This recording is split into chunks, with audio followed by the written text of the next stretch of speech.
So Sarai's goal is to become a petitor, which is a prosecutor that can detect lies.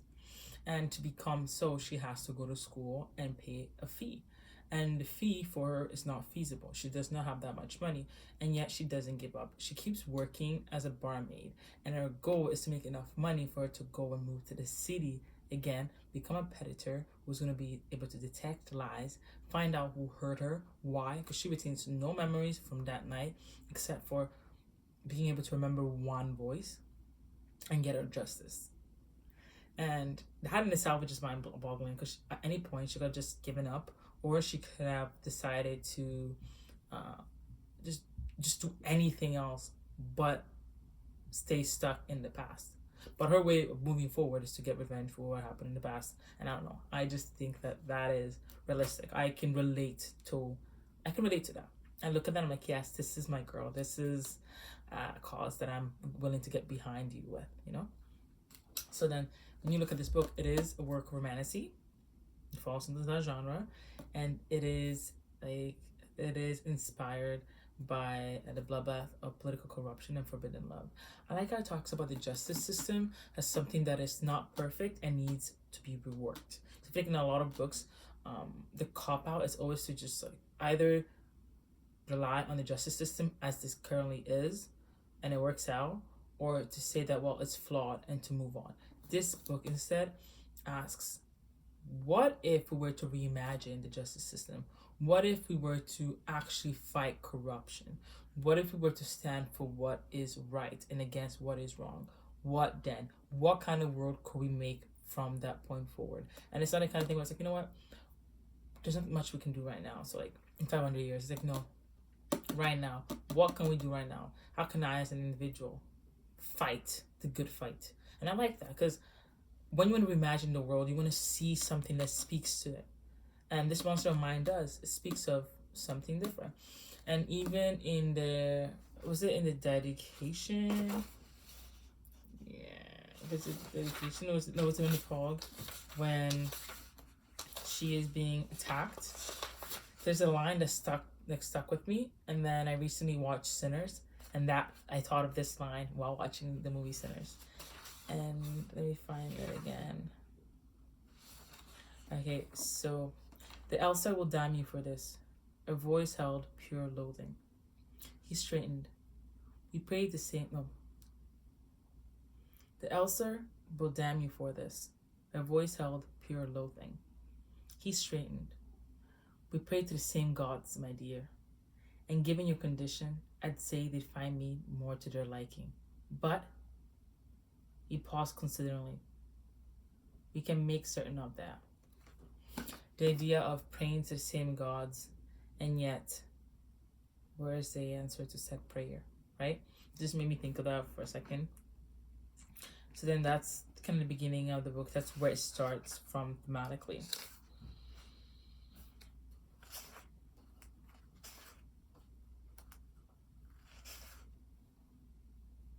She's technically a tunnel rat because she lives in the tunnels, which I guess we could call them like sewers. And the people who live in the tunnels are people who don't have money, right? So she's ostracized from the society that she lives in. She is seen as lower, like the lowest of the low. And the best way to get out is to work under an abusive man to save enough money to go back to the city and get a revenge.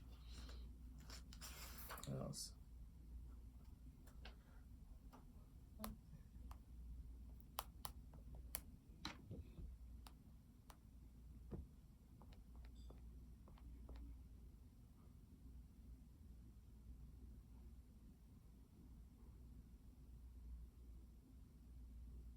I'm actually pronouncing the Arsamia right. Arsamia.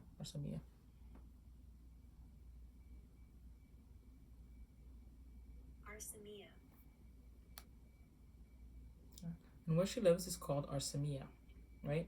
So this is the place that she inhabits, and yet there's no love lost. She knows that she was able to come back after the fall, but the place is supposed to be home because it was home at some point does not feel like home anymore. It's not a place that makes her feel Like she might feel safe there because she knows the evil that lurks within, but it's not a place that welcomes her. So it just tolerates her.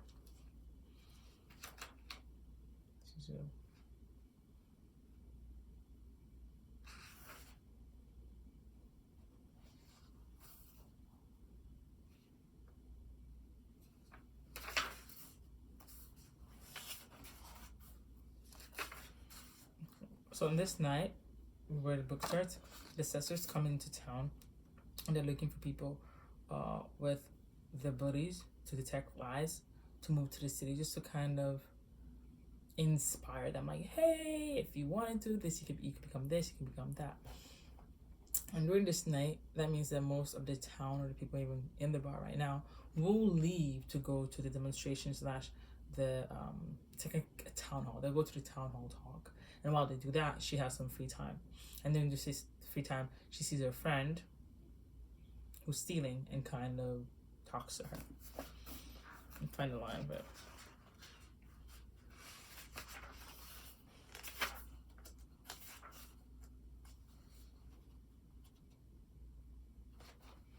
okay.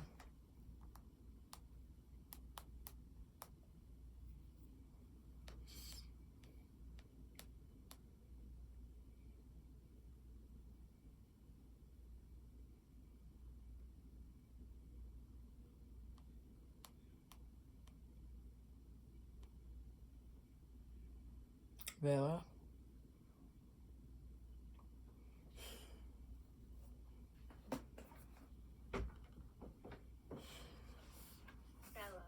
Bella. Okay. So Bella, her friend, is outside and she's just stolen some alcohol. So Sarai sees her and kind of stops her, warns her, reminding her that what's his name? He's not bad. He's a bad person. Reminding her that another suit like tunnel rat has been killed. Like not killed, but another tunnel rat has been there has to have their fingers sliced for stealing. And it's not just like, oh yeah, I cut the fingers, which is already in itself traumatic and painful, but by slicing their fingers, they've automatically been killed, right? So because they're tunnel rat, they don't have money, they don't have access to being healed, meaning that they're gonna get sick, an infection, and die. So they risk their life to steal and get some money, and they die. So then from Sarai, this is not just like a warning that does not come with weight. It's a warning that comes with proof, right? And Villa seems not to care. And you might think like, oh, it's because she doesn't have a survival instinct, but it's not that. Sometimes desperation just leads you to do certain things. So in here, Bella's desperate to get out of this town, and you wonder why isn't Sarai? But the thing is, Sarai is desperate to get out of this town, which is why she works where she works, and she is willing to deal with the people she's willing to deal with. But they're both going to two different places that require two different things, and I think that's one thing to keep in mind when reading the book.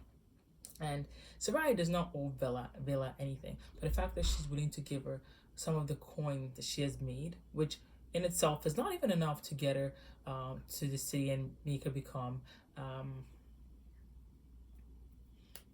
prosecutor, which is actually to make her become petitor, but it's still money that she's been saving and putting away. So the fact that she's willing to give some of that shows Sarai's character. So from the get-go, you already know that Sarai is a fighter. The way she fought when she assumed they were going to kill her, the way she's fighting for somebody who she technically owes nothing to but human decency. Like, you start to see Sarai's character as one that you're going to root for, and you will root for from the beginning to the very end. So she gives her coin. She tells Bella where to go and steal a horse and get out of town. There's also a little girl who's also orphan, telling her to take her with her and to go. And then Sarai realizes that there is somebody trying to get into the bar. So she goes back to the bar that she's locked up, okay? And she puts on a kind of a glamour that doesn't let you see her scars. And this person outside is a Magus. I have to search the name again. It's a Magus, right? And this is Magus Talmar. And you can tell that Magus Talmar might have somewhat of a drinking issue, I would say, which is alcoholism. At the beginning, I'm going to input all the trigger warnings for this book. He's an alcoholic, so he is sharing slash oversharing about the position. And as somebody who wants to become a predator, this is a good conversation for her to have, even though at first she's hesitant to even like acknowledge, not even acknowledge, but to even interact with him, because he's telling her, sit beside me, like, you know, keep him company, and she's just wants to work and go home, right? And he's telling her how like they're having a hard time finding candidates. And even if they go to other cities, they're struggling because most people do not want to become candidates to become predators, because, and this is what we find out, predators are dying slash killing themselves. So it's okay, well, all these predators are killing themselves. What is going on, right? Which is either killing themselves or they're running away. So they're trying to figure out what's going on. But what we get from here is that Soraya has a chance to become a predator because they might be desperate enough to need her, right? Have a conversation, and then they find out that she has like a friend on the inside, and her name is Caesar. It's giving me French a little bit. So then discussing like, oh, I know someone there. Like, it's not all hopeless. In this conversation, you can tell that it is somewhat of a warning, right? She's being warned in what to engage with and what not to engage with, and basically saying that yes, we're struggling to find people to join us, but it's because things are bad. And she's hearing, oh, have a chance. You know, two different sides of the same coin. Cicere. She's talking about how she knows Cicere, and then the Magi's just saying, well, like, Cicere is horrible with the blade, so like I wouldn't be surprised if she's the first one or the next one. And as they're talking about this, Sarai is able to show her skill, and then Magi's Tamar is able to say, okay, cool, I'm gonna send a letter ahead, let them know you're coming, and just be careful, and you can go if you really want to do this. And Sarai is like, the only thing that's been holding me back has been money, and now you're telling me that the money has been waived, and I can just go and show up and become a predator, which is what I want to be, because she has her own motives. And you know that she is about that life, because the moment she finds out that she doesn't need the money, which is something she's working towards too, she gets her things together. Like, she takes the money, she gets the horse, just steals a horse, and just goes on the trip, which takes her a few days. I'm pretty sure it takes like 20, maybe from like 10, 20 days. It takes her a while to get there. And that's how you know that she's meant to be where she is.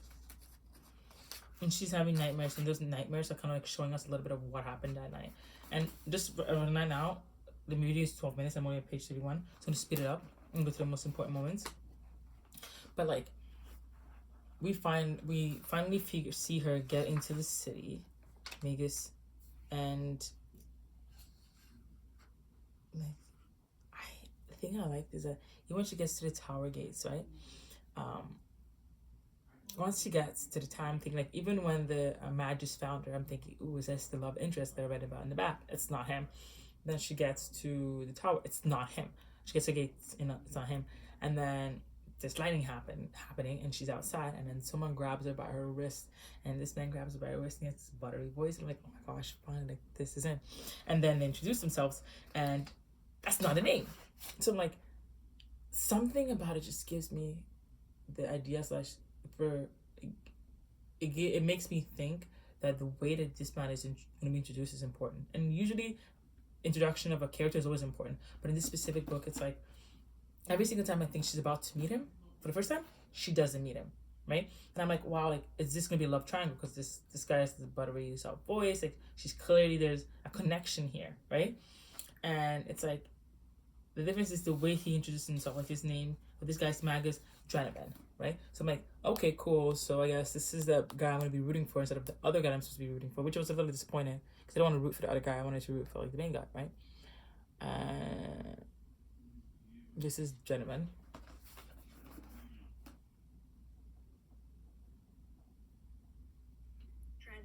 This is Dranavan. So like, I'm like, okay, cool. Like, I guess this is the guy I'm gonna have to root for. So I kind of like, I go with it.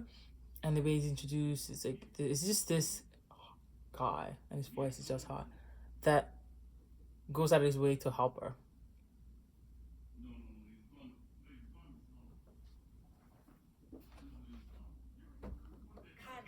Kadra. And then I'm like, okay, I wish this was Kadra, but whatever, why not? And then we meet Caesar. And from the get-go, I'm suspicious of Caesar. Why, you might say? Because Caesar is supposed to be Soraya's friend, right? But then after the fall, she wasn't encouraged with her going back to their town, left it there, and then moved back or the city, and just left them and back to the city without her. So I'm like, okay, well, like, yeah, she was there to study, she had to leave, like that could be a reason. But the issue that I have with it is that how could you leave your friend the way you left her? And then also talking about the communication, how the communication has been going, it's like it's not really giving friend, it's giving I got what I needed out of you, now I'm done with you. Like that's the perspective that's at least the opinion that was at that point. And also when she talks about people or about the people are supposed to be her people. You know, I didn't like it. Like when she admonishes Sarai for how she's speaking, it's like, oh, that's the language of the commoner. You can tell when someone is parroting something and when they believe it, and whether they believed it from parroting at first, like it doesn't matter. Like you can just tell the difference. And with Caesar, you could tell that there's this dislike / hatred for those that she views beneath her, right? And then you find out how they first met, and the way that they became friends was by Sarai basically changing herself to make Caesar feel happier. So like they meet and Sarai has been watching their lessons because Sarai couldn't afford school, she was just outside the window, and Caesar comes out. Caesar, I'm saying it wrong. I feel like I've said her name so much that I'm saying it wrong now. But Caesar comes out and she has a haircut that she doesn't like. So then Sarai, to make it feel better, cuts her hair too. So it's like I feel like that is the bond that they have. The bond of Sarai making herself smaller or palatable so that Caesar can feel comfortable. Or just like appeasing Caesar. Like that's their relationship here. Which is in its way toxic, right? But that's what I get from it.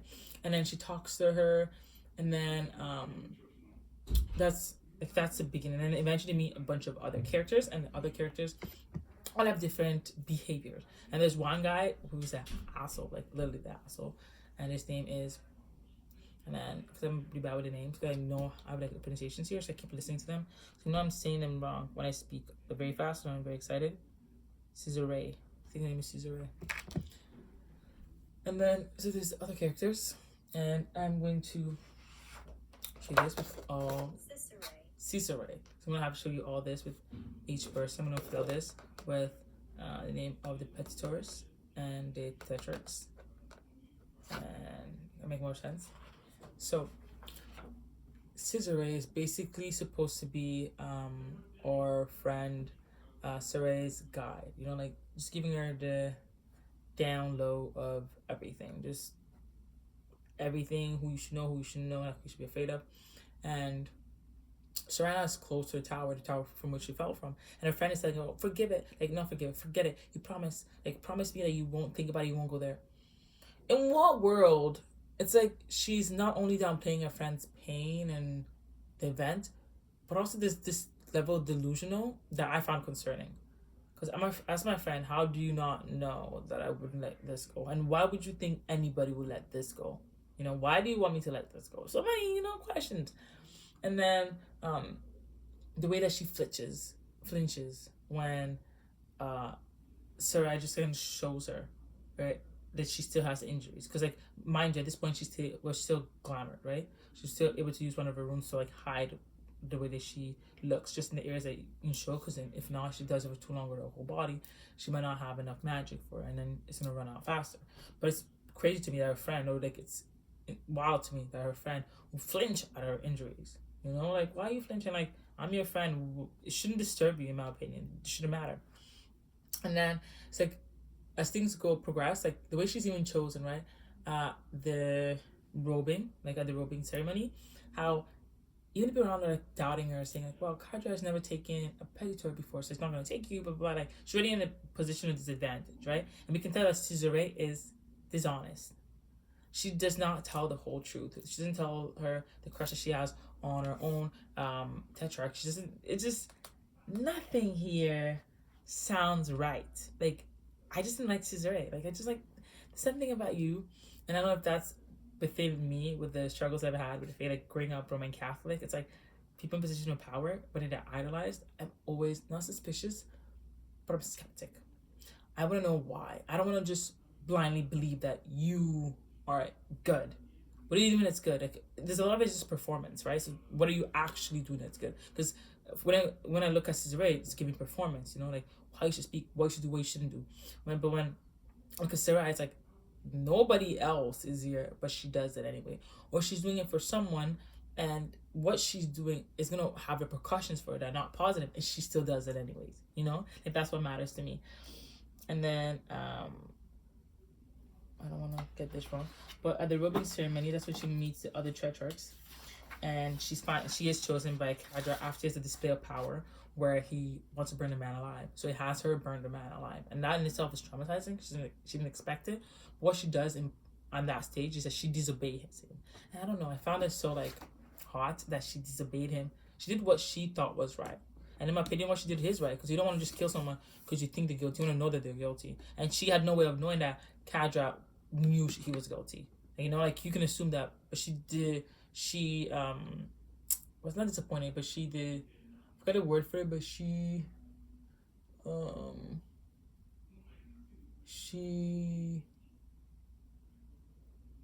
what's that word? She disobeyed her tetrarch in public. So now people just know that she will put her own morals before quote unquote the law, right? Because the tetrarch is supposed to be the law, right?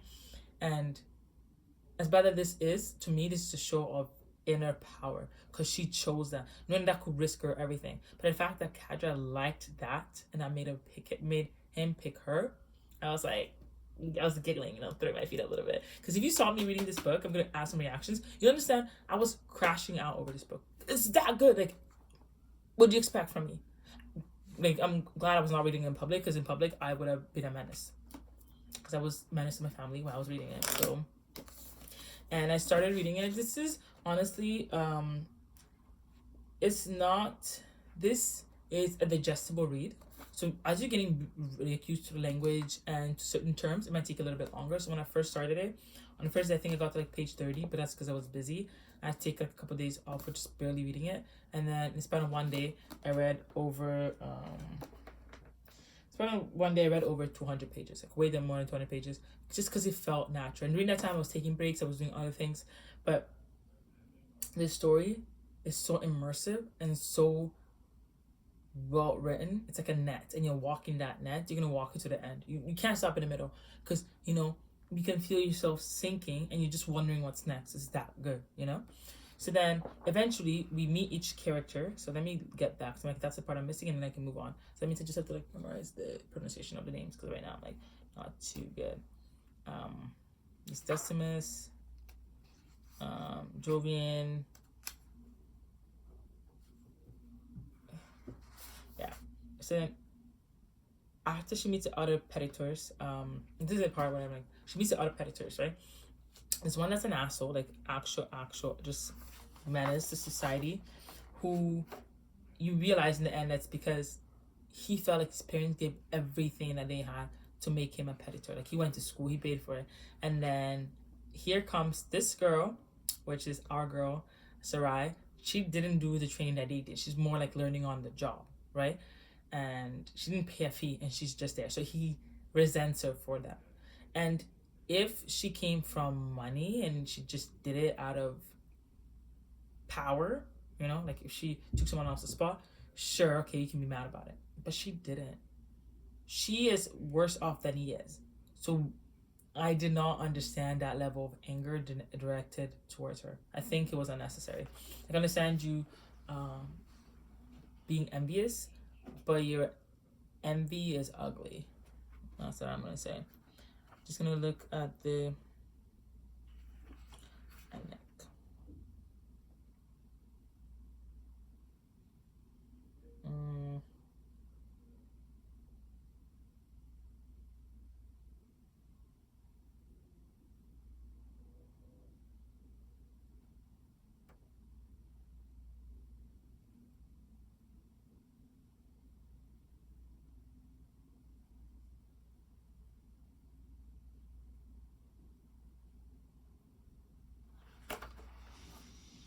So like you see the people.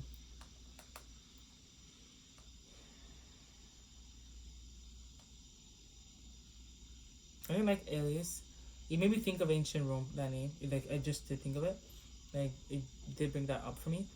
But then like Alias just and it's supposed to be the holy guy, and Caesare's tetrarch.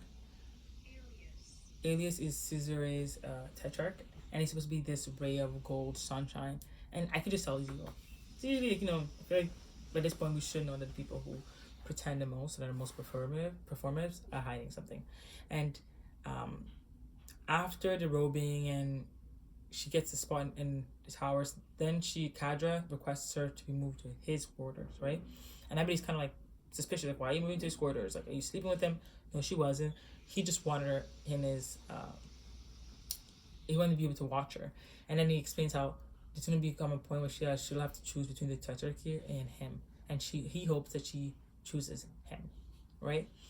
And she's confused. She's like, I'm not here for you. I'm not here for your agenda. I'm here for my own agenda. And I'm here to make sure that we do what's right. And you clearly don't do what's right. You just do what you feel. That's how she feels about him in the beginning. And Caesare, like, she hates Kadra. And eventually gets her away from Kadra just to go to meet Alice. She goes to meet Alice and figures out that it was an ambush. She's not just there to meet Alice. She's there to meet the rest of the Tetrarchy.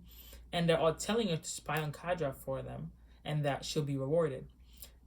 And I'm like, at that point, I'm like, yeah, I definitely don't like Caesarea, because why would you do that to your friend? And then the way that she justifies that, she's like, well, like, he's my tetrarch, like, I can't keep secrets from him. So you're telling your friend to go back to a place that's not her home and spy on her tetrarch for your tetrarch and the tetrarchy, and not tell him she's spying on him. Of course, she's spying on him. But at the same time, you're telling her that, I didn't tell you that I was bringing you here, because then that's me, like, that's me going against my tetrarch, and I can't do that. It's the idea of superiority. Like, I can actually do this, but you can actually do that. Cause what I'm doing is right and morally right. But if we went from a place of equality, if you can't keep anything from your tetrarch, you shouldn't be asking someone else to keep it from their tetrarch. You know, it doesn't make sense. That's the beginning of the downfall of Caesarea for me. And then the rest of the book, we have Sarai following Kadra, and kind of they're getting intertwined. They become this well-oiled machine that hears cases and makes judgments, and then you have Sarai there making sure that the truth is being told. And then you see them beefing with the guild. And I'm like, what I felt about the guild. They really gave, like, I don't know if this is problematic, but to me, they felt like a varsity team that bullies everybody else. And what they do is they build a lot of the things that they use, so then they're needed. They're like this, it's giving artisanal working class, like, I hope I'm using that term correctly. If I'm not, sorry. And because that, they kind of have a deal where they get away with a lot of things that are wrong. And they also will lend money to people, and then to pay back, they will not even just blackmail. They will take people as slaves. Literally, they take people as slaves. And you're like, okay, how can that be happening when we're talking about all this justice? Like, look at the system that they have. It should be really hard / impossible for that to happen, but it's happening. What does that mean? Corruption. And you see how Kadra deals with it, like, violently, sure, but in my opinion, efficiently. So in the actions that he's taking are seen by the rest as going against their beliefs, because their belief is, I'm gonna make my pockets thicker, right? And Kadra's like, I'm not doing that. I'm just gonna do what's right. So then he's going against them, and that's why he's asking her to choose. And it takes her a little bit to figure it out, but she also just knows that at the end of the day, she's a pawn in this game. She is a pawn. So whose pawn does she want to be? And then she doesn't tell this to Caesarea, but it does come out when they go out for drinks.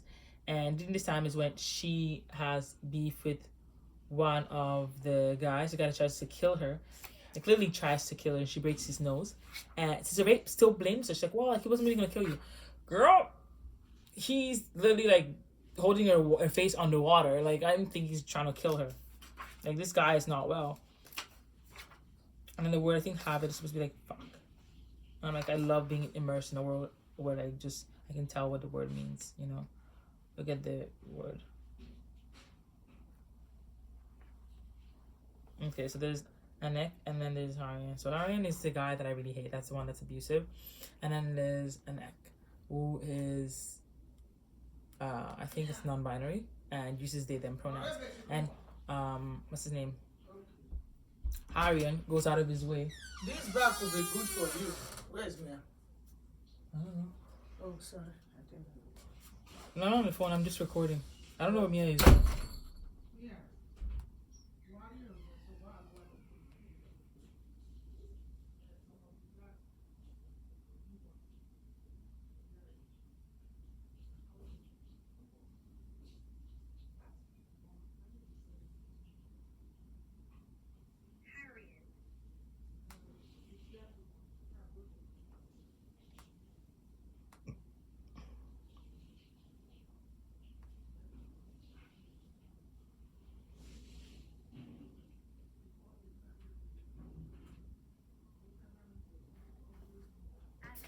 Anik. So then Anik uses they them pronouns and is non-binary. And is it non-binary or wait. Yeah, it's non-binary, and I don't know. I just love Anik. And then you see who their tetrarchs are. So for Caesare, Alias is a tetrarch, and he's the golden boy, right? So when you look at him like that, it's the golden boy. His foil is supposed to be Cadra, right? And then Caesare's foil is supposed to be Saray.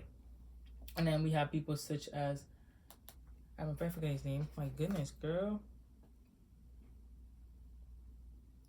What's his name again? The bully. Harian. And then we have Anik.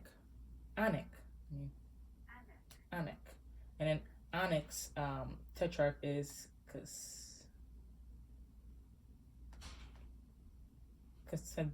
Cassandane. Let's see if I'm saying right. Cassandane.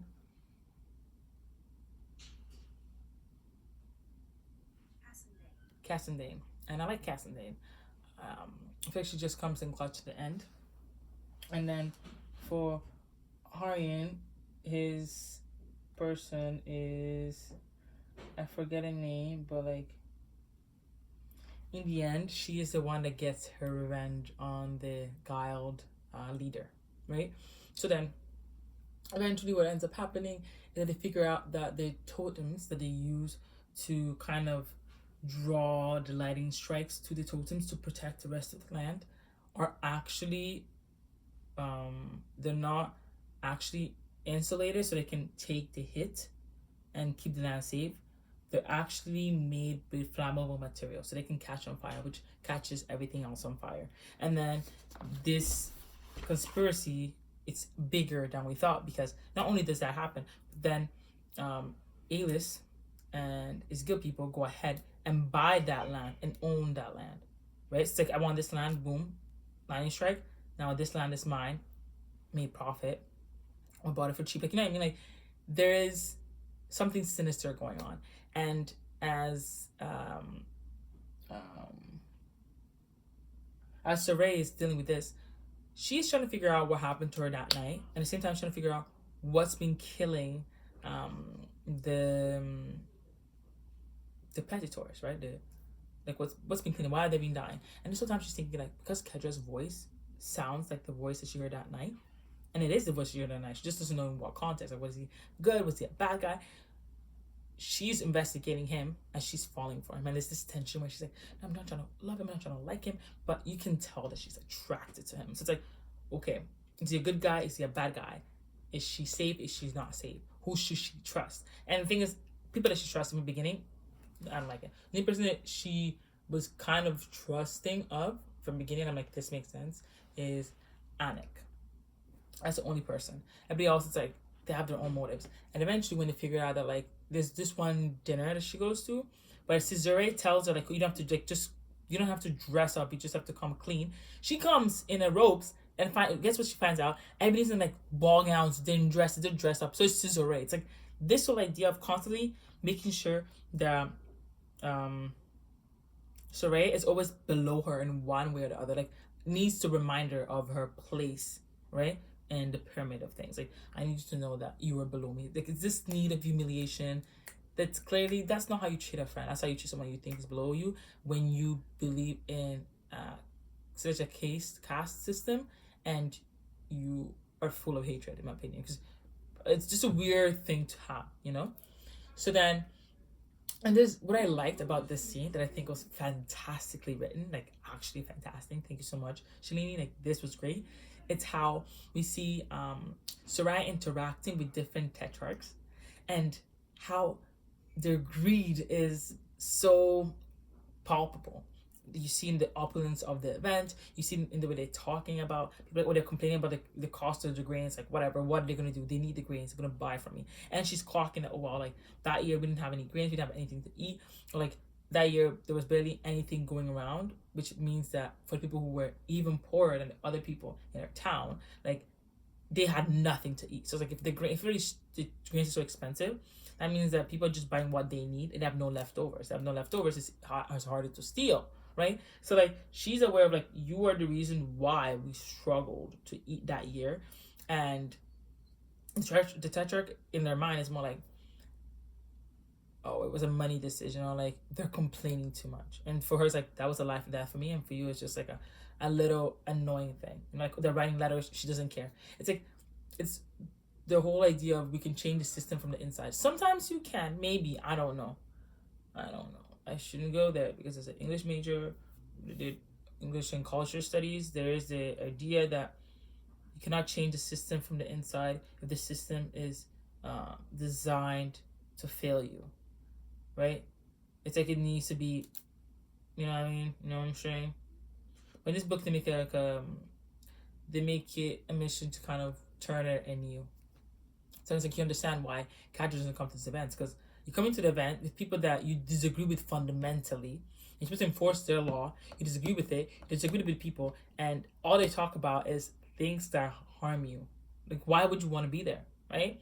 And then Cadre comes to the event and he's wearing his robes, and I was like, yes, like she's not the only one in the robes. No, I just found that to be so like cute. And when he came in, like he was looking around, clearly looking around, and then when he finally saw her, like kind of like relaxed, and I was like, this boy's falling for my girl. Like, I don't know. It's like, yeah, like, there's no way he's a bad guy, right?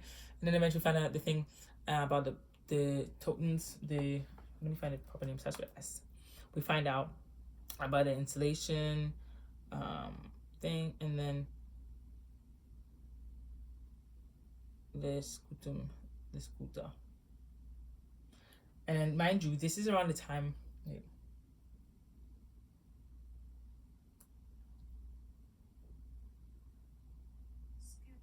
the scooter. And then, mind you, and the thing I hate about the scooter is how they wrote like religious text, like they wrote something religious on it, like faith, basically saying that, oh, like the magic in this works as long as you have faith. So basically blaming the people for their own misfortune, like for blaming them for their own misfortune, when in truth it's not misfortune. It was a calculated decision. You know, you made a decision to put flammable material. Now you're telling them, well, if it burns up, it's because you didn't believe enough. So then people who are probably their neighbors who are around them are avoiding them. It's like, okay, well, you didn't believe enough. It's probably contagious. Like the whole way that we treat grief and loss, right? A lot of people, when they're grieving or dealing with something heavy, are abandoned because people are like, I don't know how to talk about it. It's awkward. And the idea of like, also we talk about disability and sickness, right? And the idea of, oh, I don't know what they must have done in their past life, or I don't know what they did when they were younger, and that's why their kid has a disability, or why their kid is dealing with this and that. Like the idea of disability as punishment, and then follow me with this, and then the idea of like not having faith as punishment. It's like the bad things that happen, a higher power is doing that to you as punishment for not believing enough. You know what I mean? Like that idea, and it's prevalent in my culture too. So like that is what I clocked when I was, when I was reading it. And then what's the name? The other tetrarch, I think the assholes tetrarch.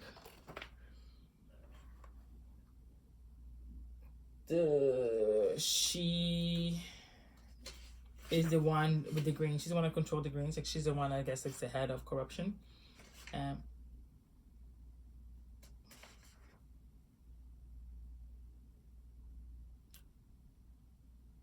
Inherent tetrarch. I forget her name. But they're doing this, like then they go out for drinks, and during these drinks, it comes out that like, oh, Kadra did hurt people, or like he did go on a mission and rescued some people that were enslaved, and when he rescued them, he killed, like he maimed one of the guild people. And then Caesar is like, why didn't you tell me? Like basically, it becomes like the idea of what he did was wrong. He should have told me. That would have been proof to get him kicked out of the tetrarchy. Versus Sarai is like, well, that was the right thing to do. Like, or like we had to do something, you know.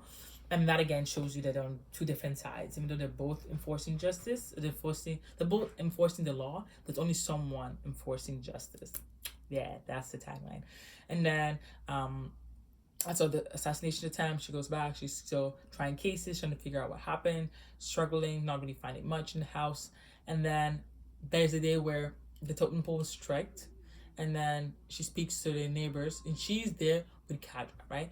And they're talking, and then she figures out that, oh my goodness, there's no insulation in this. And she's also just investigating Jovia's death, and he was a predator, and his investigating Jovia's death and or suicide. Sorry. And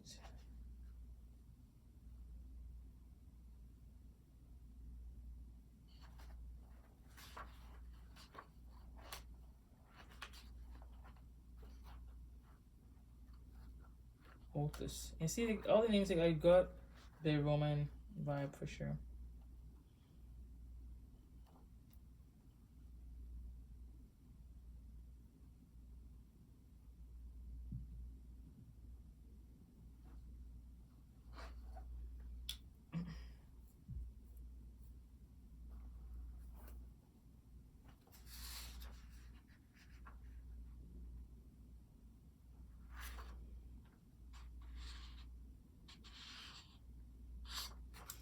Yeah.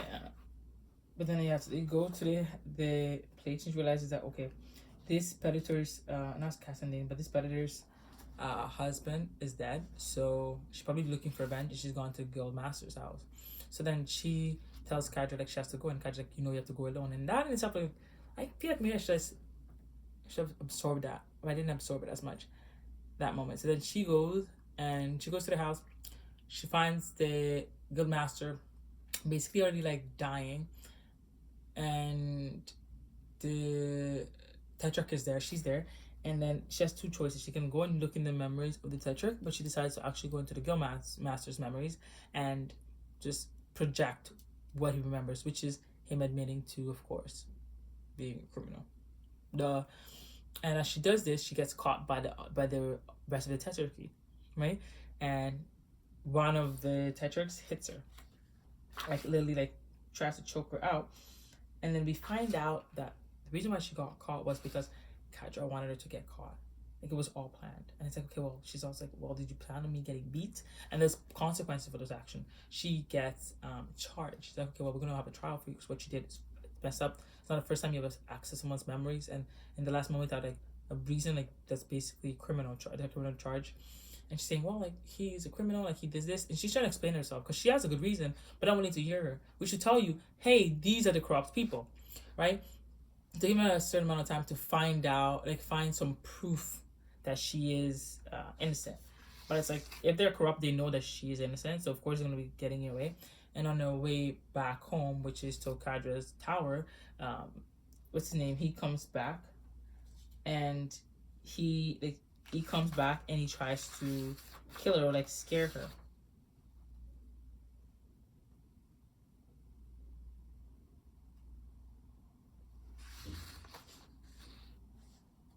I mean,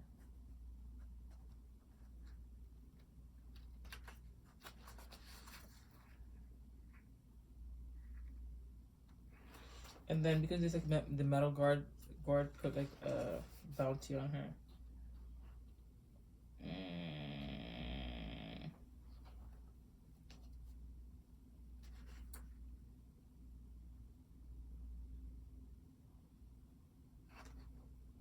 Tullis is like just in this one's just drunk, like in this corner, and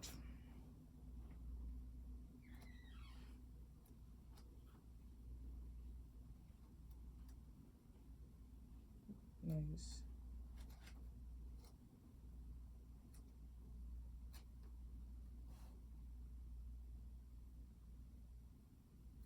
And Decimus is like, and the whole idea of her being offered the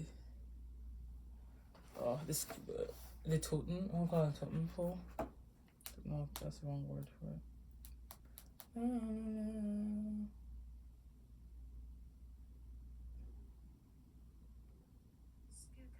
Her being offered a scooter by what's his name?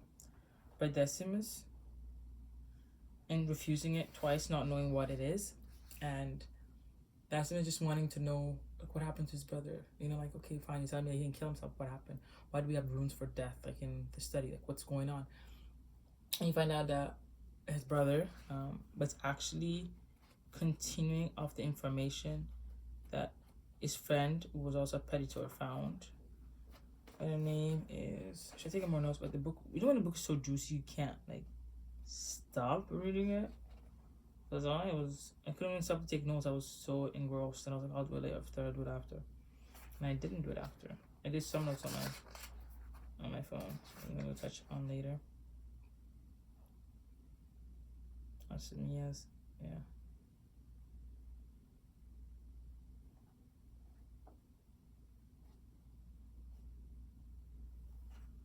Livia.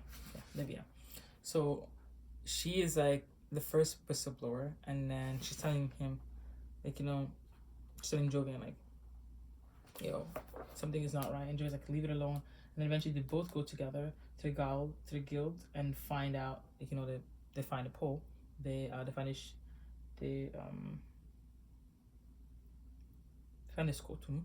They find the scooter, and that's their proof, and that's what like Jovian takes home, right?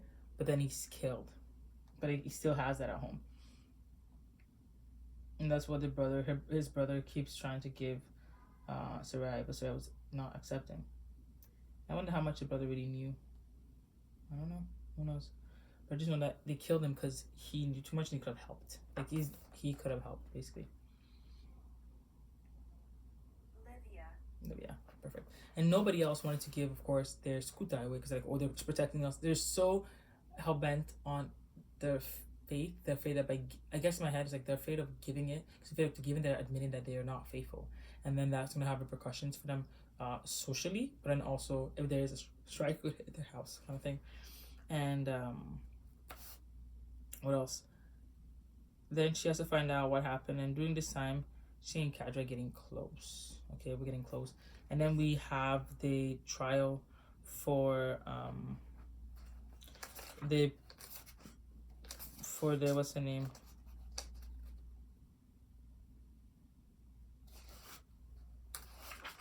We see.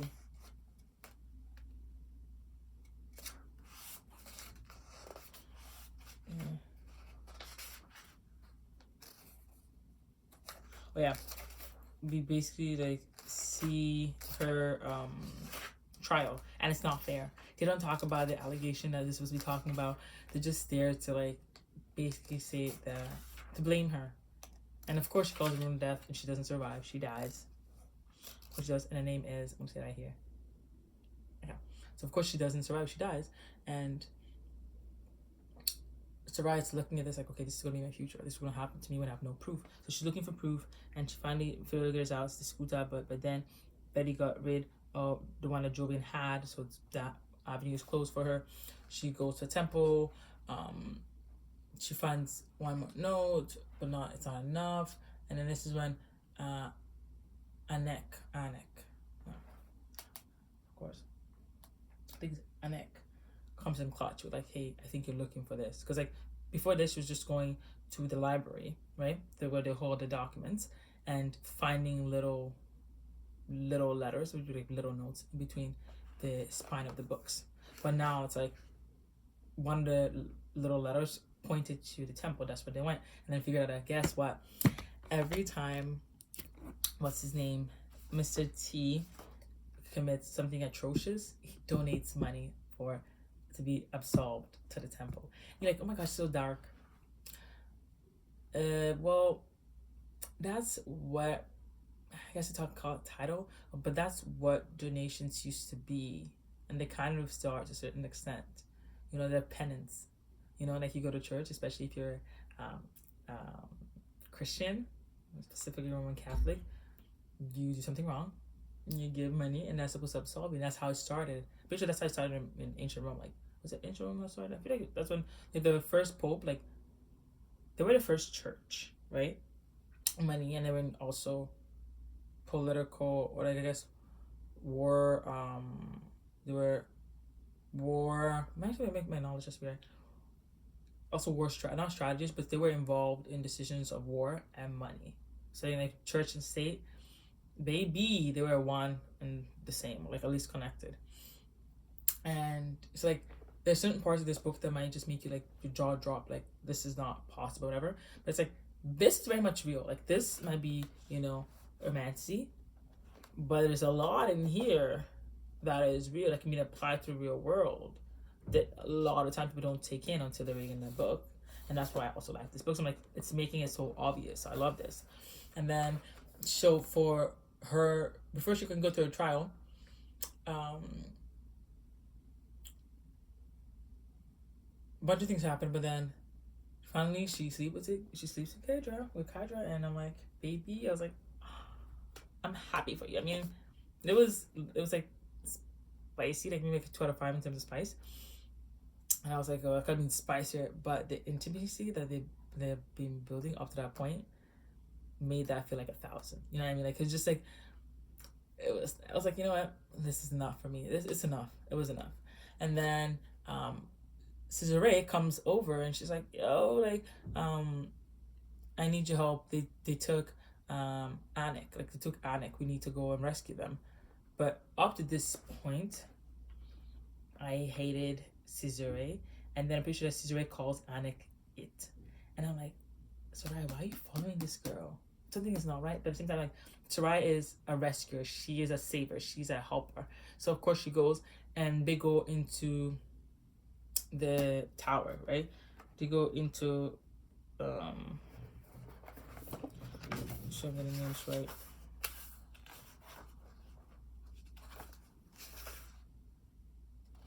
They go into the Sidron Tower and she's having flashbacks. Like, Saray's having flashbacks going in. And then Saray's like, how do you remember? Like, how do you know this? Like, how did you know that?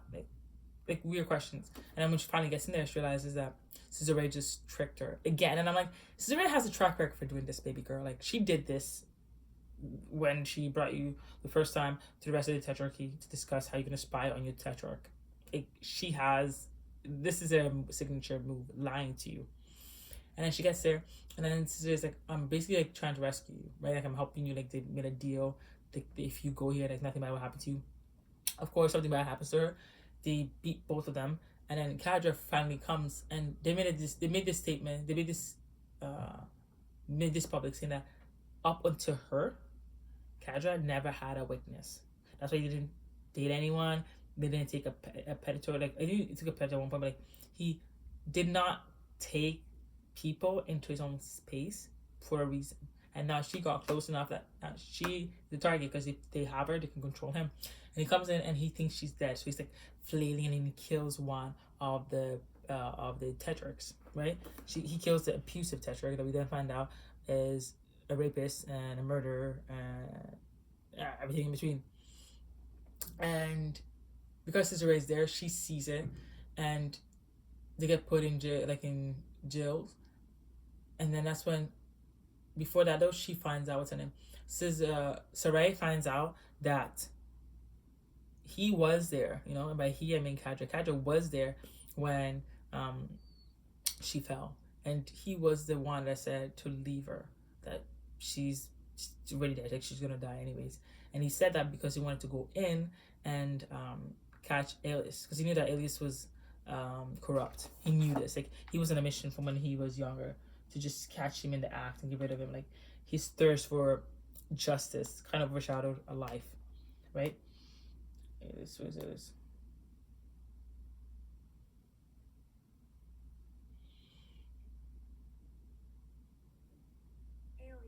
Alias, right? So then Sarai hears this, and it's like, okay, cool. And that's heartbreaking, right? Definitely heartbreaking. So, let me make sure I'm saying Sarai's name right. This is definitely heartbreaking. Like, this changes, not everything, but she didn't want to know at that point. But Sarai insisted, like, you're a bad friend. You're a bad.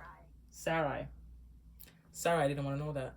But, Sarai didn't care. And I'm like, come on, this is gotta be a bad friend. So then, Sarai is her trial day. They go outside, and they've already decided that they're going to basically start with him, right? They're going to get rid of him as tetrarch because he killed someone, and they showed it, right? They project the killing, and they only show the part where, like, he's killing the guy, like, nothing before or after. So they didn't show you why he did it, that he thought that his predator was dead. They don't care about that. The thing about how, like, he's used his power, and the thing is, there's proof to say he's used his power to his advantage, but for a bigger, better reason. But he can't. That's not shown, and then we find out, like, if we figure out that point. But I kind of had a feeling because at some point throughout the book, he's saying that he has a plan to basically blow up the system, and then when Sarai asks, and then what after? And he's like, well, other people are gonna deal with it after. I'm like, well, you do not plan to be alive, because if you're the only person so far who's willing to challenge it, it's you and her. You're not planning on being there long term to see it through. You just want to start it, right? So, like, what does that mean? Let me find out that he was willing to sacrifice himself and have Sarai continue it. And she's like, nobody.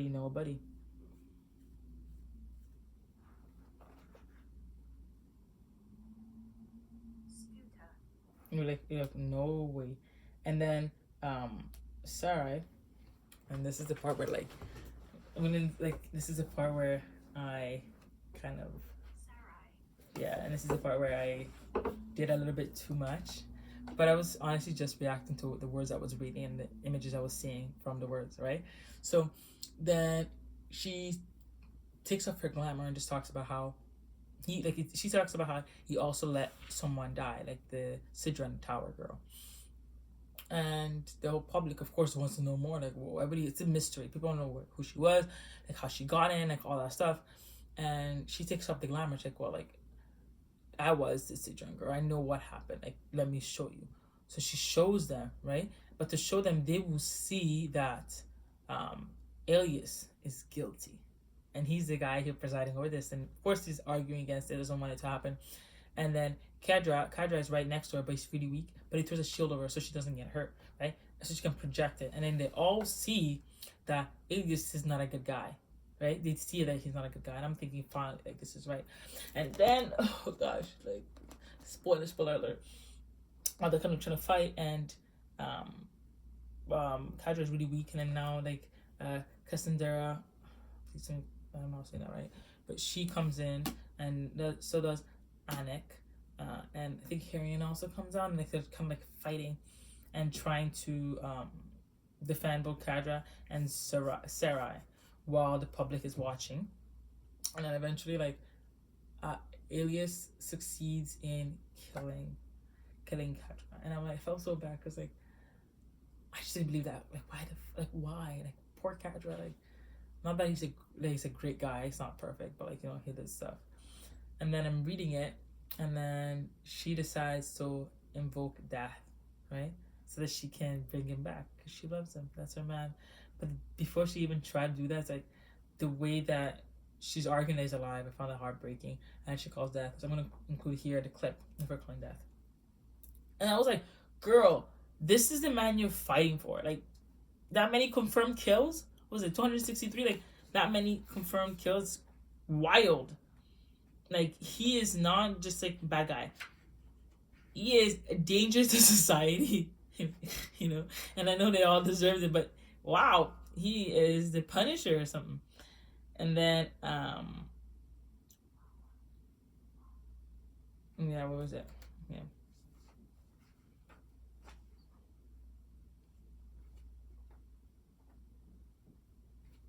Yeah. And her saying, like, he's not gone. He needs a healer. I can help. And then it's like, look at him. Anik said quietly, look at him and tell me what you see. And it's like that part got me, like really, really got me, because that was wild. But then the part was like, yeah, like him that sounded vaguely disgusted. He who has sent 259 people to me over the past 4 years alone. If death is disgusting, well, like, wouldn't that be like, oh, thank you for sending them my way because they deserve to be punished? No, that was like, girl, get your standards up. That made me laugh a little bit, just a little bit. But then she's able to bring him back, which I'm of course grateful for. And then so they kind of like win. Fast forward a little bit, and the part that got me, and I was like, it's not over. It's not over.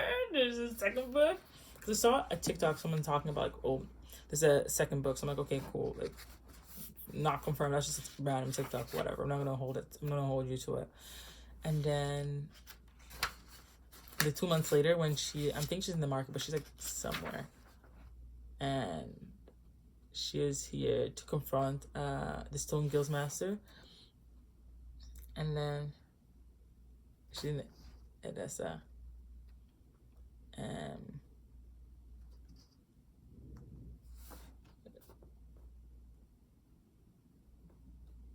she's talking to one who she thought was like a slow, strangely familiar smile rose to his lips. Interesting, it didn't take. His voice was incredible. Soothing, yes, sheathed in menace. Did I pronounce that right? I know. His voice was incredible. Soothing, yes. His voice was incredible. Soothing, yet sheathed in menace. A slow glide into icy waters. That was when it clicked. It reminded her of Kadra. Sunlight hit his features as she backed away. Eyes widening, she opened her mouth when he placed a finger over it. You never saw me today, and you won't notice me again unless I give you permission. Nausea swamped her, vision blurring as he bent to whisper in her ear. I'll see you soon, Death Summoner. She blinked and wondered why she'd halted in the guild empty courtyard for no reason. So she can't remember what happened. And I'm like, okay. Yeah, I'm just speedballing, right? So I know that Kadra's dad was abusive. And what's his name? Otella's, whatever. That was abusive. And his husband still lives with Kato, still lives with Kato. He still lives with Kadra, right? But then I also know that Kadra is supposed to be homeless and have no family. There's two things it could be, right? Kadra has, or I guess three things. What I'm thinking is only three things would be. This is Kadra's dad. I don't think so. Because he mentioned specifically dead someone. I mean, like, he was dead at some point. Then there is Kadra having a twin. But then if we go off the idea that twins are from the same soul, share soul, maybe. But what I think the most is that this is just the other half of Kadra. When it was brought back to life, this monster, right? The one that probably died when he thought that the Simran Tower girl died. Like, that part of him that died came back. And this is the part of him that's like probably like evil. So there's two sides to one person. That's what I'm thinking. I might be right, I might be wrong. But then when I read that, I was like, oh, there's a second book? Awesome, amazing. So then this is a brief summary of all this book. I know I did not cover everything. I try to cover as much as possible and talk about the parts that of course got me the most. And I love the fact that Cesare left in the end, because I think it showed growth. Because the beginning of the book, she would have never left. She would have not left the one thing she lives in. But also shows that the level of confusion she must be dealing with, it's a reckoning. And a lot of people in the city will be dealing with that. We'll be dealing with that right now. You know, like, oh, what do we do now? What do we believe in? How do we move on?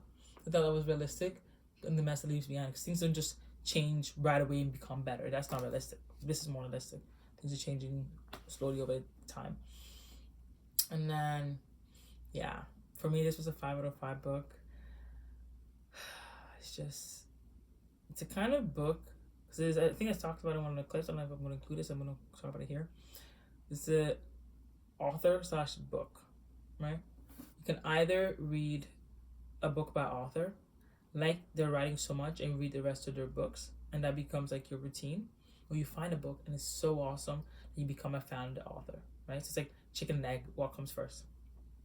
For me, as of lately, I will find an author, and because I was trying to find other books I will like, I'll find an author, read all their books, then move on to the next thing. Like I'm reading this person's book, and when I'm sticking to Wattpad slash like before this, I was like mostly reading books on Wattpad or authors that were having books on Patreon and then publishing other formats. They would publish one book, and I'm like, this is really good, and then I have like 14 other works, and I read that and find another author that like that book up and find that, or like okay, I have like 10 books from 10 different authors, and out of these 10 I like 4, so now go to these 4 books because I already read them and find other books that author wrote. But then I feel like it's not as much of discovery really. Like the book is like you already knew from the writer, like they already had that reputation in my mind. Whereas with this one, it was a total surprise. But then when I read the back, I knew, because I have a clip of me reading the back. When I read the back, I knew it was gonna be something, and then I read it, and I'm glad I did. This is my first 5 out of 5. So if you're looking for a book to read and you don't know what to read next, and you like romantasy, and you like thinking about ancient Rome, and you like thinking about the justice system, and you're someone who does not like injustice, and you like a good, whodunit, this is the book for you. All right, so thank you so much for being here with me today. If you'd like to know more or see me just sharing what books I'm reading, anything like that, follow me on my TikTok. My TikTok handle is Jacqueline Films, and then I also have an Instagram, and that's Gone Girl Rex. And on that Instagram, I review TV shows, movies, and sometimes books. All right, bye now.